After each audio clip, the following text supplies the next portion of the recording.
नमस्कार, मी अश्विनी. तर मनीमाऊच्या दादाचा सुद्धा इथं अभ्यास चालू होता आणि मी स्वयंपाक करता करता मुलांकडे सुद्धा लक्ष देत होते.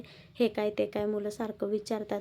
तर मनीमाऊ सुद्धा विचारत होते, ह्याला कोणता कलर द्यायचा, त्याला कोणता कलर द्यायचा. तर त्यांच्याकडे बघत बघत चालू होतं माझं. तर हे वरचे भांडेसुद्धा मला आज घासायचे होते. तर त्याआधी मी त्यांना दोघांना सुद्धा जेवायला दिलं, कारण ते मध्ये मध्ये बोलणार नाहीत म्हणून मग त्यांना जेवायला दिलं आणि मग हे घासत होते. कारण मी जास्त काही भांडे ठेवलेले नाही आहेत न लागणारे. हे कधीतरी लागणारेच 2-3 भांडे ठेवलेले आहेत. तर ते खूप दिवस झाले वापरले नव्हते, त्याच्यामुळे त्याच्यावर सुद्धा धूळ बसली होती. तर ते सुद्धा घासून घेतले. आणि हा माझा चपातीचा पीठ मळायचा बाऊल आहे. तर काचेचा असल्यामुळे त्याच्यामध्ये पीठ खूप छान मळता येतं. तर मी ते सकाळच्या गडबडीमध्ये फुटायच्या भीतीने मी ठेवून दिला होता. तर आता घासल्यावर इतका स्वच्छ दिसायला लागला आहे, तर उद्यापासून परत वापरायला काढावं असं वाटायला लागले. तर बघू. आणि त्यानंतरनं हे सुद्धा मला छोट्या बरण्या साफ करायच्या होत्या. तर ह्याच्यामध्ये मी ओवा, पांढरे तीळ किंवा खडा मसाले वगैरे असं ठेवते. आणि ह्या बरण्या मी स्वतः हाताने बनवलेल्या आहेत.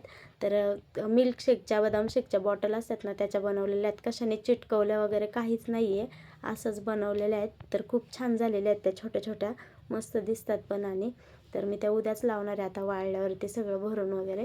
आणि त्याचबरोबर भांडेसुद्धा 2-4 होते, ते पण घासून घेतले. जास्त काही नव्हते, अजून जेवण वगैरे व्हायचे. तर आजच्यासाठी एवढंच. धन्यवाद.